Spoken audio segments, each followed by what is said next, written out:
And thank you for once more coming in to listen to the Star Wars Chaos podcast.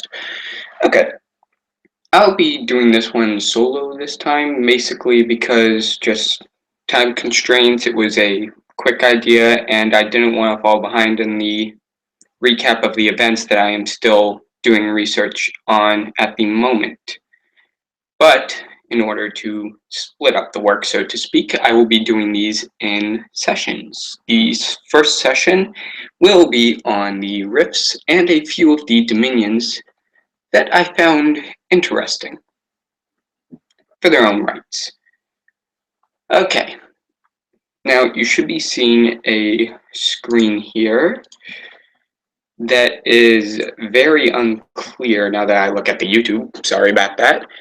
But I will provide a link to the Rift events, as well as to the two maps that I will be showing in the forum page that I had started. Now, what we have here are current events that have been done for the rifts. These include a portal between the Blood Wastes and Alderaan, which its side effect, as you can see right here, is that you will feel murderous rage that is not sated until you kill an NPC or a character. Now, most people that have gone through were Jedi, thus they chose an NPC, normally either a Vong or otherwise. I will actually be talking about that invasion that coincided with this rift itself. The next rift was one that was very peculiar at first until it was done once more. Now let's see. I'm actually going to go straight to the link for this rift. Yeah.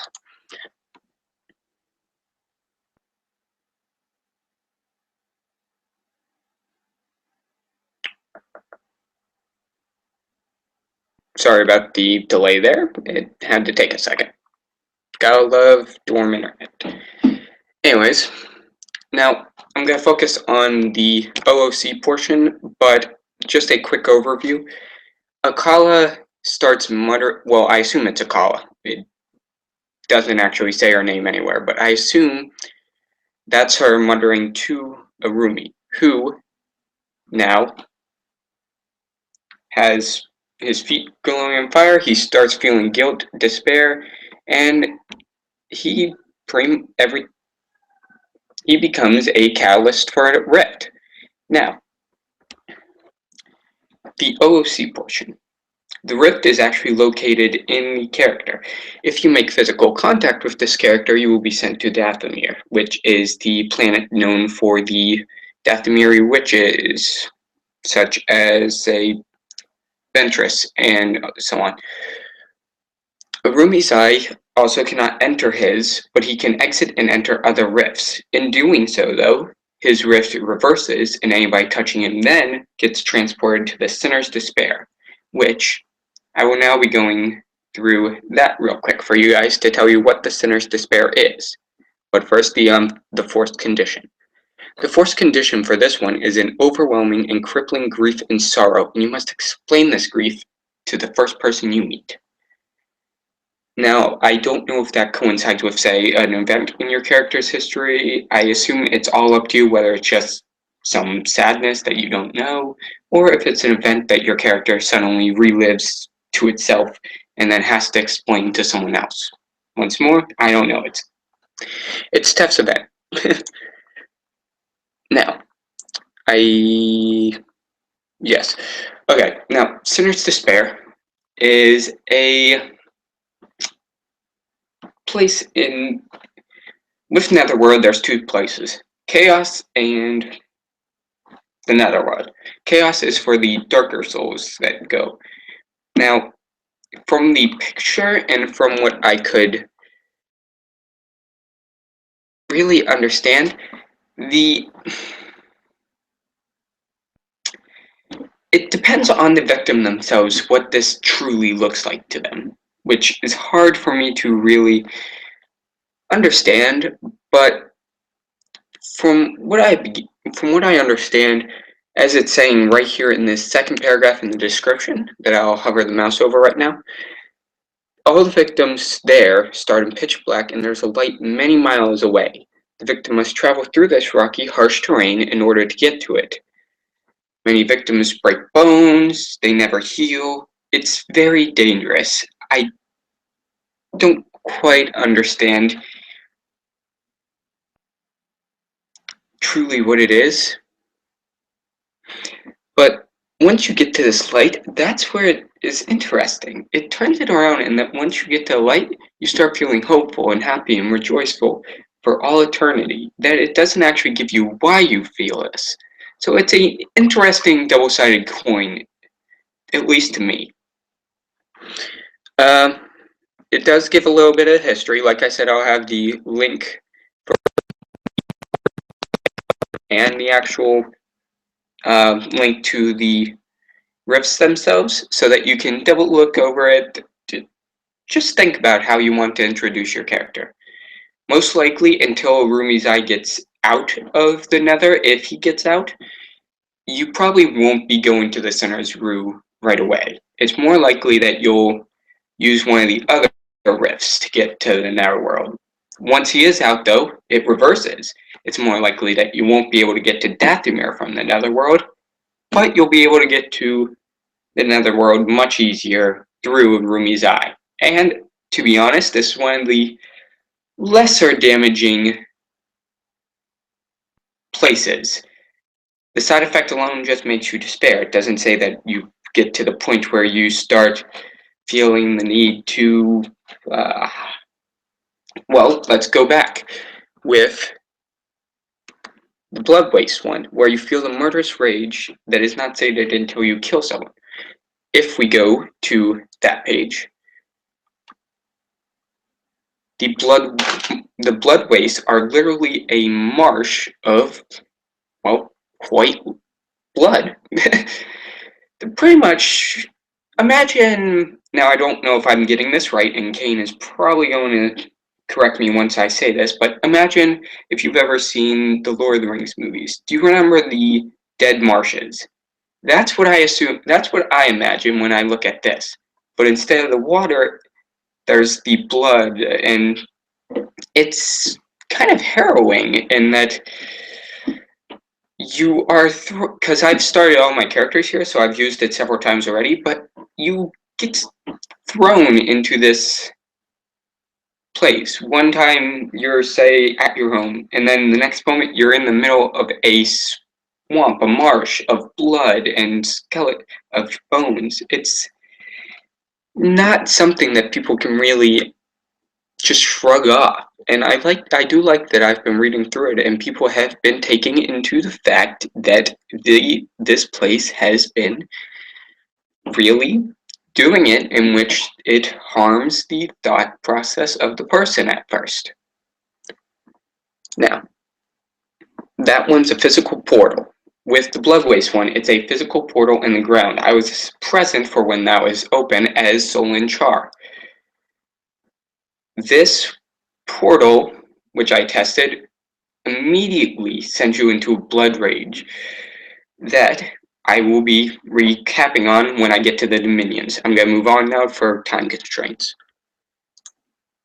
Now this one, the Whisper Storm to the Ferryman to the Voss. This one has been giving me personally troubles because I have been playing the Ferryman of the River himself. Now, the thing about this place is that, out of the way, the thing about this place is that it really doesn't have a detrimental effect on your character, and more of a beneficial, I guess.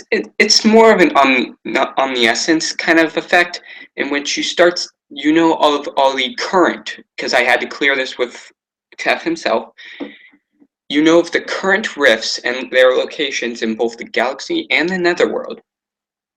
I myself have only sent one person to the Netherworld as a ferryman, and there are several that I know want to use the ferryman later on to escape, those being Velis and Locke's I forget the last name of the character. I am sorry if you see this and you are the character. Now, this was a hard one, at least for me, because I had to clear several things that I wasn't focused on really on how these rifts work. And I'm going to go to this thread link too because it gives a better understanding on how this works, because it's not a simple physical portal. Give it a second. There we go. Now, I'm going to skip you can skip it just because time constraints. Now, the rifts are, like Kurumi's eye, focused on the ferrymen themselves. You can make physical contact with the ferryman. That's granted, and it will send you back. Now, the other thing is, you can walk where the ferryman walks. Now, I'm not entirely sure if you have to step exactly on the steps of the ferryman. If it's a certain number of steps, I need to clear this with Tef myself because I am not clear on it either. But the most interesting part was that the ferrymen can use their own rift and enter any other rifts. This gives them a rather interesting feel.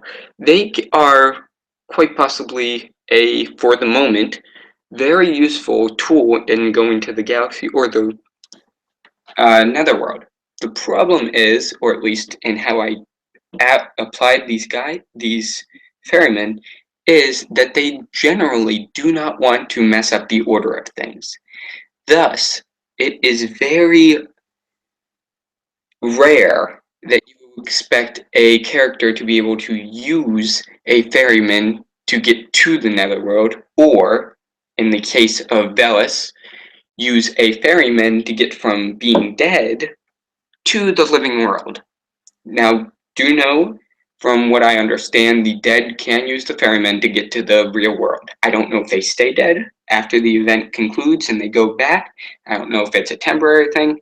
Another thing I have to clear with Tef. That's that. Like I said, it's more of a beneficial effect this time. You know where the other rifts are. So yeah, that's them. The last one I will be touching on is... I am sorry about that. Do Not Disturb does not work with my Skype for some reason. But, as I was saying, the last one I'm going to be touched on is another physical rift, like the Bloodways to the Alderaan one. But this one is also interesting, and I'm going to go to the actual post once more. I apologize. I just want to make sure I get all the information across.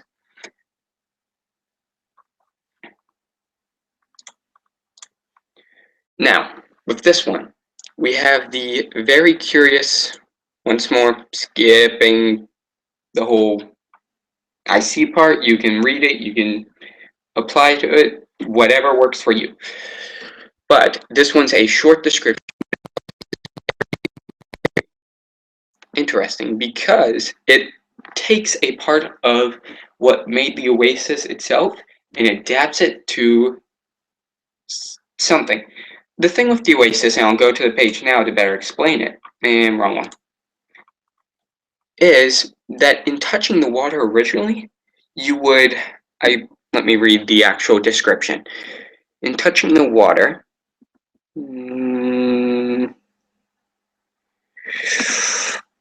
I am sorry this is taking a second. Here we are.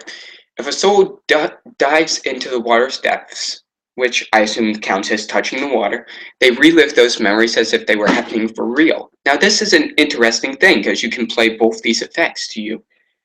The first effect is the one that it shows, where if you touch it, you could say these memories are coming back, or you move into the water and you start reliving these memories as you are being teleported to Coruscant.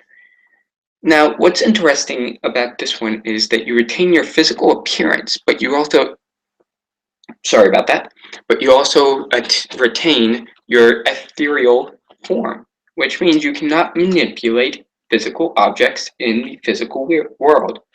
Now, this is interesting as I'm not sure if you can still use the Force. I want to actually ask Tef that as well. Because if you could still use the Force, you could still technically manipulate. which I assume you can't.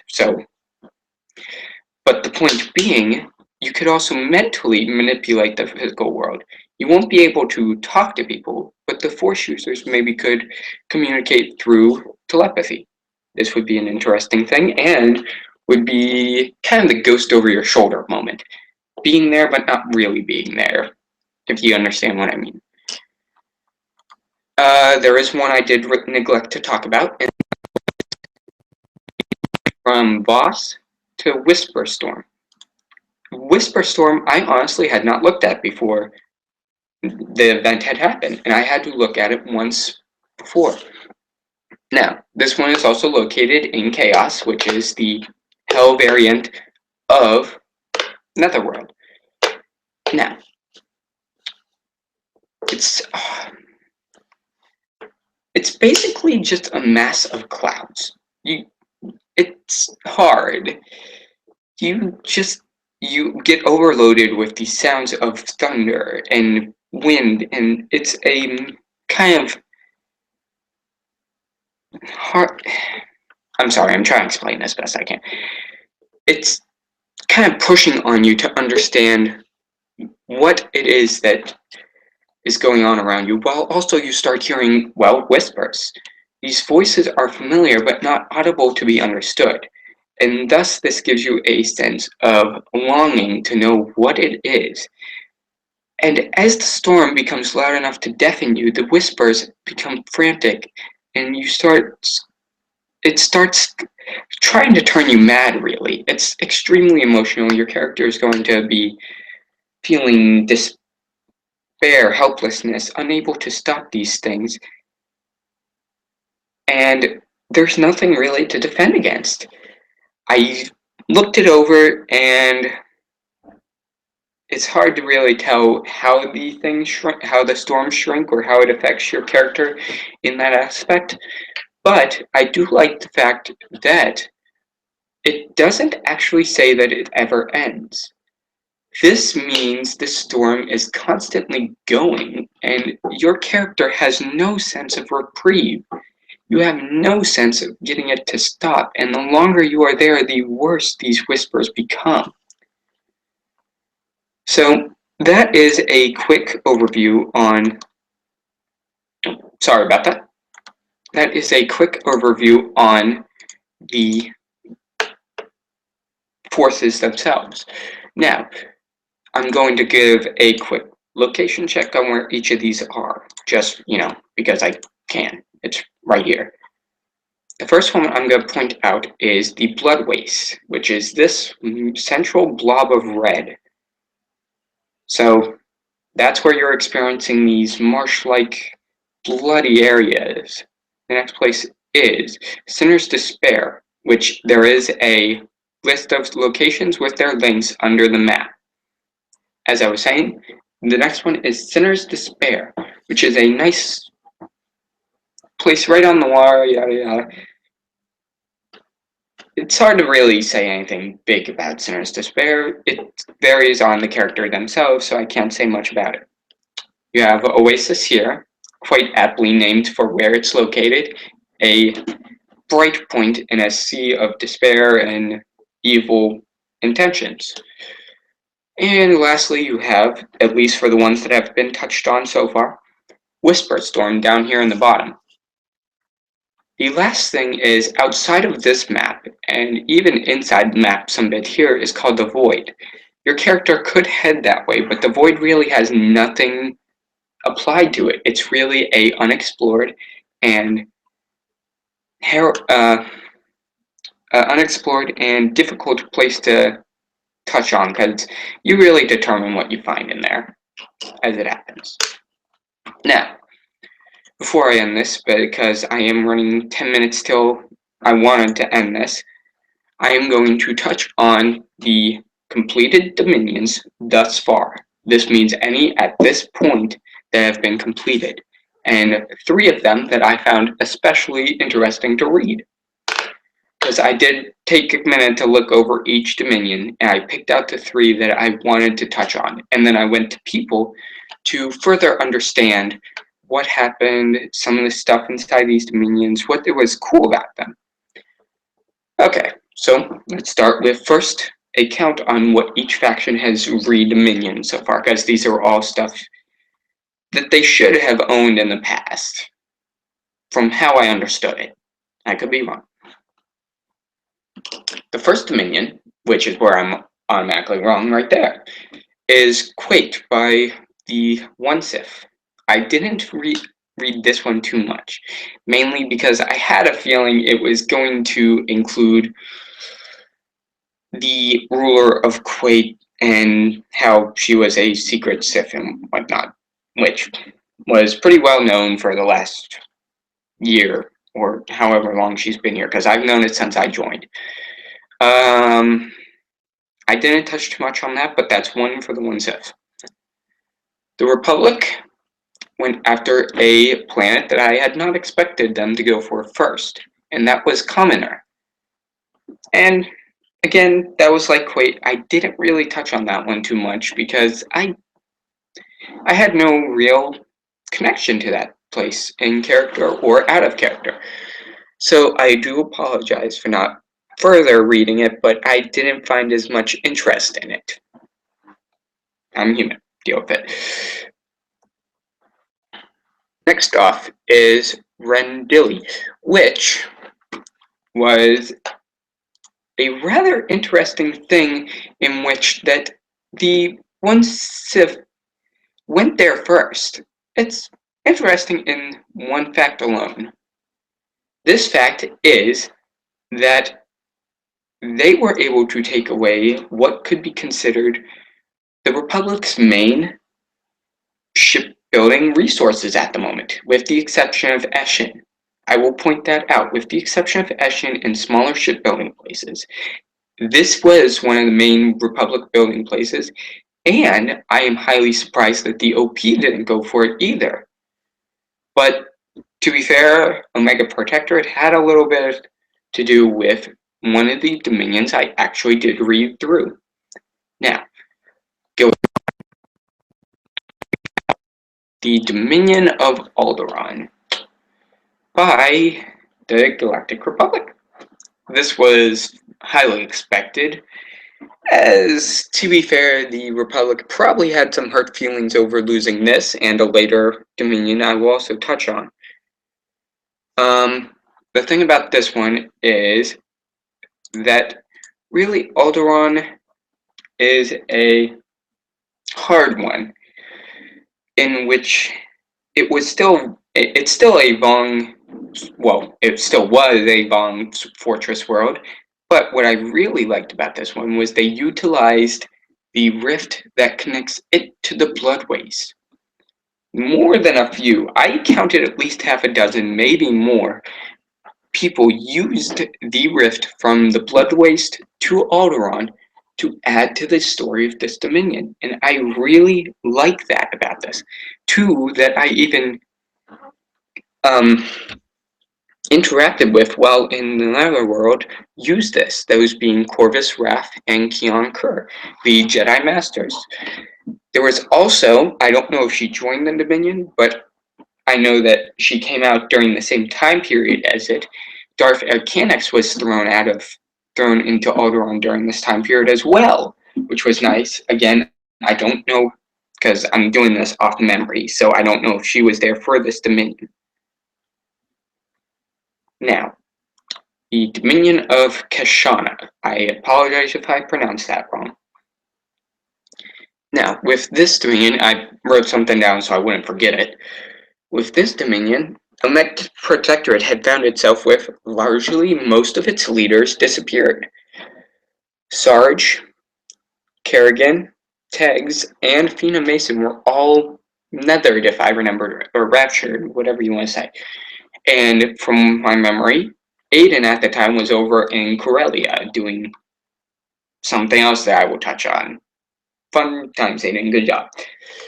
Basically, what happened was from this, because of the lack in the numbers of losses, riots and unrest started by two groups, Basic Rioters and Dark Eldorai, which I had to go to, and thank you for explaining this to me, Fabs, or Fabula, whatever you want to call her. They are quite literally drow in the sense that they have dark skin and white hair. Now, I'm not saying they are drow, I'm saying they look like it. I'm sorry if that came off wrong. And this is caused by a rare mutation. What happened? The events of the Dominion itself was basically that these riders and these drow rose up to try and return Kashana to its separated state. They did not ideally like that they were part of the Protectorate, and that was a cool thing to see the planet do its own little story, isolationist feel, and I like that. Even everybody in the Dominion played to that, and that was great. There were two, at least to me, odd ones out in it, but they do have connections to Omega Protectorate, and this is another thing I want to touch on. The amount of people playing NPCs in this was great. I loved watching this. Both Vino, Garn, and Sarge played NPCs. The Kata Taldir person, I do believe you played a few NPCs, but not as committed as Vino or Sarge did. The other one I want to touch on was that Jedi Master Korth Elaris, I don't know if I said your name right, sorry, had shown up looking for Kerrigan and Tegs. And I really like this because somebody else did this that my own characters are connected to. She looked through the Force while all this was going on and figured out the name of the quad that's doing this, the big baddie, as well as that their missing leaders are in a place with a green sun. It doesn't actually say where they are, though, which does add to the mystery of the in-character form in which you're. Sorry about that. In which your character is still trying to figure this out. The last. Yep, it is right here. The last one I will touch on is the one that inspired a 500 million credit bounty. Again, good job, Aiden. What happened was, taking the moment in which Omega Protectorate was weak, the one Sith attacked Corellia. This was a pretty standard take over the shipyard, take over Incom, and take out any Protectorate forces. What was nice about this was that Aiden was there.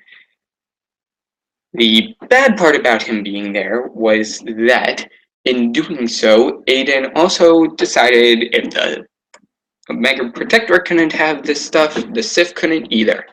And as such, proceeded to blow up a whole bunch of stuff, kill some innocents, and get a bounty on his head. As well as get, from what I understand, kicked out of Omega Protector. So, yeah. That would be the explanation of Aiden Qatar getting what I've seen as the biggest bounty yet. I could be wrong. I don't check the bounty boards very often. Okay, let's see. Let's wrap this up. The next one is the invasion of Bastion, or Dominion, sorry. Dominion of Bastion, which from my understanding was pretty much just a get in there, blow crap up, retake it over, yada yada. Pretty standard. I see, I came, I conquered sort of deal. The next two are the last two.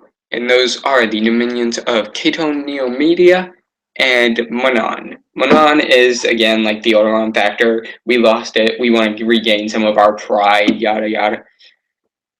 These are two that, again, I did not spend as much time reading through as the Corellia, Kashana, or Alderaan ones, but I did find them interesting. Again, it was interesting in the sense that they were still able to commit and actually out-Dominion at the second, out-Dominion the Sith at the moment. And from what I understand, they should be halfway through their current one. This is going to keep them ahead of the curve, along with their current size as it is, and be able to. I honestly gave up on the Republic. I gave up 2 months ago. I did not think they could at all when this came around redominion their stuff as fast as they have been doing. And part of the reason I think that is happening is because of the new spur in joining the new spur in activity and the fact that they aren't losing 6 or 7 people per invasion anymore. That kind of hurt you guys. With that, that is minutes on the dot. I will be doing another one later on that will be talking mostly about the locations as a whole in the Netherworld. This is for both to get you more oriented, and then I plan to, but I am not sure if I will be able to, get one together with the others and go over what the groups currently in the Netherworld are trying to do. From what I understand, a group of Dreadguard. Now, this is a map I had shown up earlier. I was going to go through this, but didn't have the time. Sorry. I'm going to try and get people oriented so that when they do come into the Netherworld, they aren't lost. Like, say, if you used a ferryman and got thrown into a whisper storm, who's near you? Who's also there? Who used the ferryman as well? If you were someone who touched a Rumi's eye and you got teleported to the Sinner's Despair, is anybody that basically just to give you an effect on what everybody's doing? I want to do this so that people can get into these events more readily and they won't be lost, because I find immense joy in doing these events. I liked Mask of Madness. I liked Dark Harvest. I liked Valen. It was a fun event to me. It was a more strategic event and it didn't count much, but I liked it. The problem is people get lost, and I hate seeing people not join events that Tef and the others work on because of this. As such, once I get the information all cleared away, either tonight, maybe tomorrow if I can't, I will get a group together and we will talk about this. That's all I have for today, and thank you for watching this video. Tune in for the next one. Have a good day.